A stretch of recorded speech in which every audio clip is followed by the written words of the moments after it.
Figlie mie, siete qui. Perché non vi siete fatte portare all'ospedale con l'ambulanza? Mi avete fatto tanto preoccupare. Scusaci papà, abbiamo fatto preoccupare sicuramente. E che stavamo bene, volevamo cercare quell'uomo. Un uomo o un angelo? La nostra casa è distrutta, ma noi siamo vive. Già, è stato un miracolo. Non pensate alla casa. Il vero miracolo è che voi siete qui. È stato tutto merito di quell'uomo. Sì, è vero. Lo troverò. Sicuramente lo troverò. E lo aiuteremo anche. Dopo che mi ha portata fuori è sparito senza dire nulla. Non preoccupate. Ho già fatto alcune domande a chi ha visto tutto. Continuerò a chiedere in giro. Ma papà, non basta per trovare un angelo. Potrebbe essere stato un uomo, però. No, è stato mandato dal cielo. Come fai a saperlo? C'era tutto quel fuoco. Lui è entrato. Aveva in mano una grande coperta scura con cui cacciava le fiamme per allontanarle da noi. Ma l'uomo che ci ha salvato cercava di farsi spazio per riuscire a prenderci. Non avrebbe potuto riuscirci in nessun altro modo, senza acqua poi. Mi stai dicendo che avrebbe potuto farlo chiunque? Sì, bella mia, forse ci sarei riuscito anch'io. Che miracolo è allora? È un miracolo altrettanto importante quanto guarire un cieco, trasformare l'acqua in vino. Non ha importanza che sia stato un uomo piuttosto che un angelo a salvarti. Qualcuno ha rischiato la sua vita per te e questo basta a renderla una creatura di Dio. Quindi è questo che bisogna fare per il prossimo? No, non devi per forza gettarti tra le fiamme di un incendio. Le persone possono essere aiutate in tantissimi altri modi. Dei piccoli miracoli accadono tutti i giorni, per merito tuo, mio, nostro. Nel fare le cose più semplici, per aiutare qualcuno. Non è necessario che ci sia sempre un angelo a proteggerci. Gli uomini, pur senza volare, senza essere luminosi come un albero di Natale, possono essere un buon aiuto. Quando sarai più grande capirai che le persone possono essere migliori di quello che sono, se solo lo volessero.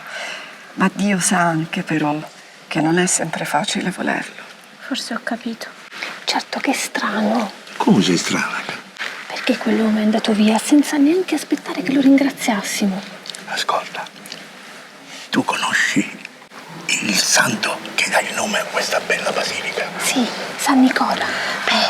Tra le tante leggende su San Nicola ne conosco una che parla di un contadino e del suo carretto bloccato da una strada piena di fango che non gli permetteva di proseguire il suo cammino. Per la stessa strada, in quello stesso momento, camminava San Cassiano, che decise di non aiutare il contadino per paura che i suoi vestiti potessero sporcarsi. San Nicola, invece, arrivato subito dopo San Cassiano, decise di aiutarlo e così da permettergli di riprendere il suo cammino. Il contadino riprese il suo viaggio e San Nicola continuò il suo cammino con tutti i vestiti insaccati. San Cassiano ha sbagliato, vero? Oh mio Dio, San Nicola, a differenza di tanti altri, nell'aiutare i bisognosi non si serviva di miracoli sovrannaturali, ma di azioni, vere e buone azioni. Tutte queste buone azioni non avrebbero dovuto ricevere nulla in cambio, tanto meno richiedere, giusto? San Cassiano non ha chiesto niente, è vero. Ma il solo fatto di essersi preoccupato dei suoi vestiti, piuttosto che del contadino in difficoltà, potrebbe far pensare che ha pensato prima a se stesso. Quando pensi all'uomo che ti ha salvata, ricorda invece che potrebbe essere uno come San Nicola. Probabilmente non sarà scappato, ma soltanto andato via. E questo perché a lui magari non interessa essere ringraziato, gratificato. Magari l'unica cosa che ritiene importante è essere d'aiuto, fare del bene a qualcuno, senza pensare a come questa cosa dovrebbe o potrebbe essere ripagata. E allora, siccome non vuole essere ringraziato, non lo cerchiamo più. No, mia cara, io lo cercherò ancora.